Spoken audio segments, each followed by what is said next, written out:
I never wanted to be a welder. I mean, not that I ever had anything against welders, but it wasn't something that I grew up thinking, man, that's awesome. That's really just something that I want to do. That never even crossed my mind. An acquaintance of mine, someone who I barely even knew, heard I was in town and he owned a welding shop.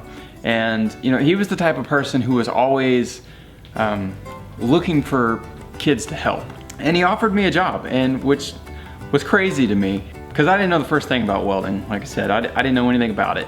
And he didn't care. He just knew that I was a creative person, and I guess he saw something good in me and he wanted to help. So I went, and I remember the first day I walked into the shop, it was this dirty, grimy, just metal dust everywhere. There was just this humming of noise everywhere, bandsaws going, the bzz, bzz, bzz, bzz sound of production welding going on. And it was crazy. It was overwhelming, and I thought, well, all right, whatever. I need a job. I'll give this a shot. And I remember he set me down in front of this table, and he gave me just what was it? It was like 1/4 inch by 1/8 inch flat bar, just little strips of flat bar, about 8 inches long each. And he said, I just want you to weld these together. And that was it. Didn't show me how to do anything, didn't tell me anything, just gave me a hood and said, go for it. And that's what I did for hours. I was there for 8 hours, and that's all that I did. There was something incredibly powerful and fun to me about just creating something and doing it in a way that not a lot of other people can do. When you tell someone that you're a welder, they either have no idea what you're talking about, or they're like, whoa, dude, that is so cool, right? You're melting metal. It's a really, really specific skill that not a lot of people have. So that's cool, but for me, it's just the act of being able to create something.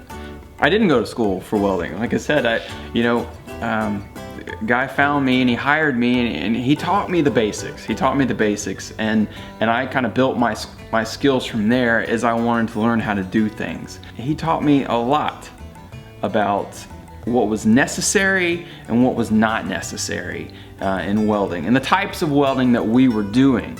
Now, I say a lot that people don't have to go to welding school to learn how to weld, and I believe that 100% with all of my heart. But it depends on what you want to do, right? If you want to build skyscrapers and big structural things and things that people really depend on, then yes, you need to go to school to learn how to do all that stuff.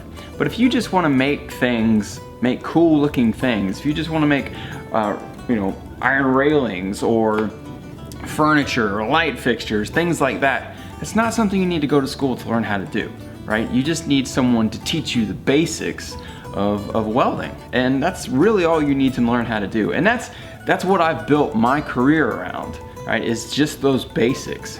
And a lot of people, they might say that that's a cop-out or that I'm not a real welder, but honestly, I don't care.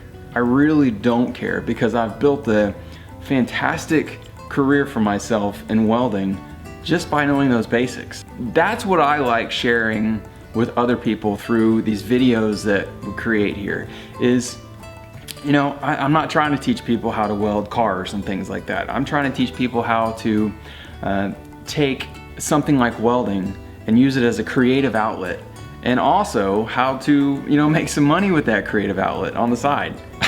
It is a misconception that I've always run my business out of this old converted barn.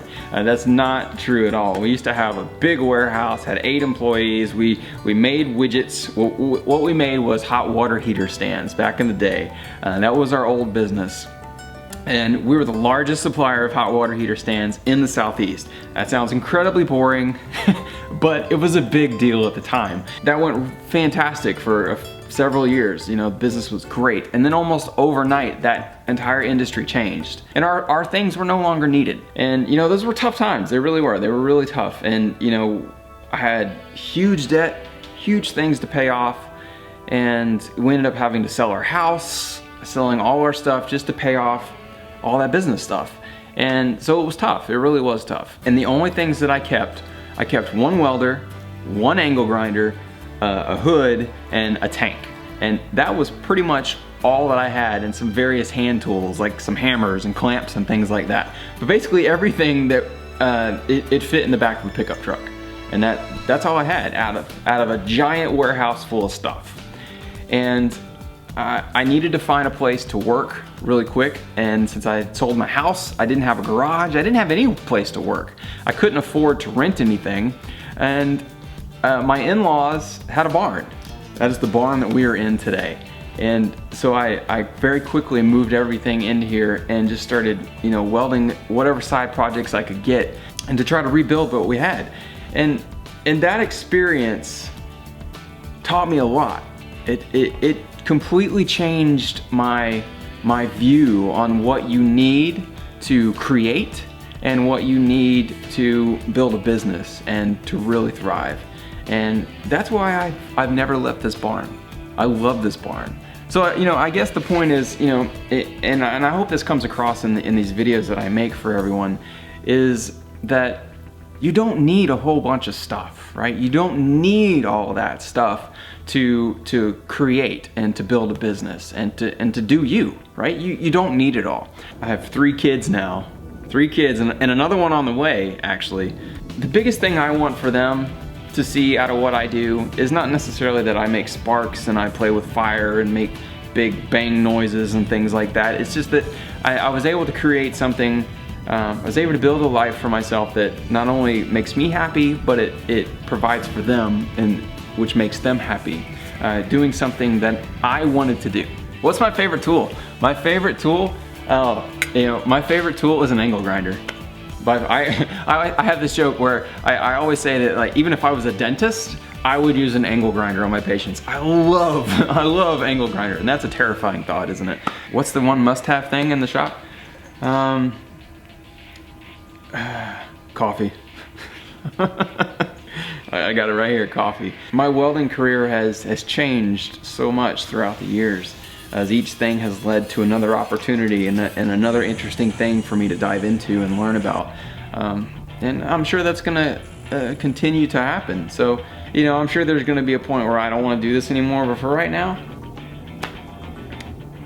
I'm still loving it. And I still love having the opportunity to help other people learn how to do it too.